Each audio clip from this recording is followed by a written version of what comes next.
Berikut adalah tampilan dari demo toko online yang saya bangun. Di video kali ini, kita akan menjelaskan tahapan pertama pada skema yang sudah kita bahas di gambar sebelumnya, yaitu adalah tahapan market. Jadi, admin atau juga super admin itu diharuskan untuk melengkapi semua informasi terkait transaksi jual beli dalam toko online ini. Di antaranya adalah sebagai tab-tab berikut, mulai dari general, informasi produk, informasi pengiriman, informasi pembayaran, akun, email, integrasi, dan advance. Dimulai dari general, maka yang kita bisa isi adalah yang pertama, alamat. Alamat kedua kita kosongkan saja. Berikutnya adalah kota Bandung. Berikutnya Indonesia, Jawa Barat, port 0134. Selling location-nya kita biarkan default. Nah, untuk currency itu di sini saya biarkan menggunakan dolar. Karena apa? Karena ini terkait salah satu akun pembayaran yang akan saya gunakan, yaitu PayPal. Kalau misalnya ini saya rubah menjadi rupiah,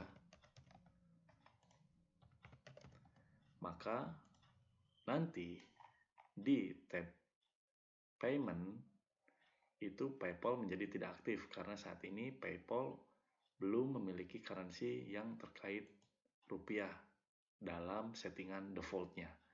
Selanjutnya kita loncat ke dashboard. Jadi di dashboard ini kita bisa melihat statistik penjualan, statistik vendor, produk, komisi, dan pencairan, dan lain-lain. Jadi sederhananya kita bisa melihat dalam grafik berikut. Berikutnya adalah halaman pencairan. Pada halaman ini akan memunculkan list dari vendor yang melakukan permintaan pencairan dari transaksi jual beli yang sudah diselesaikan. Yang tentunya komisinya sudah ditentukan di awal, baik itu secara persentase ataupun flat. Selanjutnya kita punya menu vendor.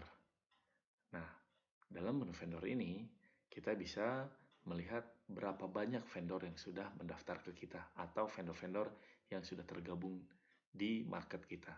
Kita juga bisa melakukan pendaftaran baru, banner, atau biarkan nanti vendor itu atau merchant mendaftarkan dirinya sendiri ke market kita. Masih di tahapan market, kita kembali ke general option. Jadi, admin masih harus memenuhi semua informasi sebelum market ini ready. Jadi di sini ada general option, kita bisa menentukan logo yang nantinya akan muncul saat vendor mendaftarkan diri. Kalau kasusnya memang vendor mendaftarkan diri.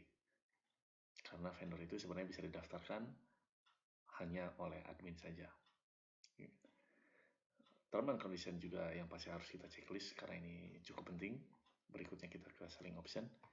Jadi selling option ini adalah kita harus menentukan besaran komisi. Sebagai contoh, di sini saya baru menyediakan flat dan berdasarkan persentase. Saat ini saya akan menggunakan atau menentukan besaran komisi adalah 1%. Sisanya saya biarkan. Berikutnya adalah vendor produk upload. Jadi si vendor ini saya checklist karena vendor harus bisa menyediakan atau upload sendiri barang yang dia jual. Order status change, ya ini saya checklist juga karena vendor juga bisa merubah status dari order pembelian yang masuk. Jadi ketika barang itu tidak ada, maka vendor dapat mengubah statusnya menjadi cancel. Kita save. Selanjutnya adalah opsi pencairan. Jadi karena di awal pembayaran yang saya sediakan adalah hanya 2, PayPal dan bank transfer, maka pencairan atau metode pencairan yang ada juga hanya akan ada 2, baik bank transfer ataupun PayPal. Berikutnya adalah minimum pencairan. Jadi kalau ini saya tulis 0, maka setiap vendor itu dapat melakukan atau memohon pencairan kapanpun setelah transaksinya selesai. Atau kita bisa tentukan vendor bisa mencairkan transaksi pembelian ketika sudah mencapai angka mungkin 1 juta dan seterusnya. Lalu kita save. Selanjutnya ada page setting. Nah, di sini kita bisa tentukan halaman untuk vendors. Jadi di antaranya yang tersedia di sini adalah dashboard. Nah, ini adalah list dari halaman-halaman yang sudah saya buat. Jadi untuk dashboard sendiri, saya tentukan dia menuju ke halaman dashboard. Untuk my order, saya tujukan ke halaman my order. Store listing, saya tujukan ke shop. Dan yang paling penting adalah term and condition page. Nah, ini saya arahkan ke halaman term and condition. Bila di antara ini teman-teman belum punya halaman, maka ini bisa dibuat di menu new, lalu page. Nah, seperti itu. Berikutnya adalah masuk ke menu appearance.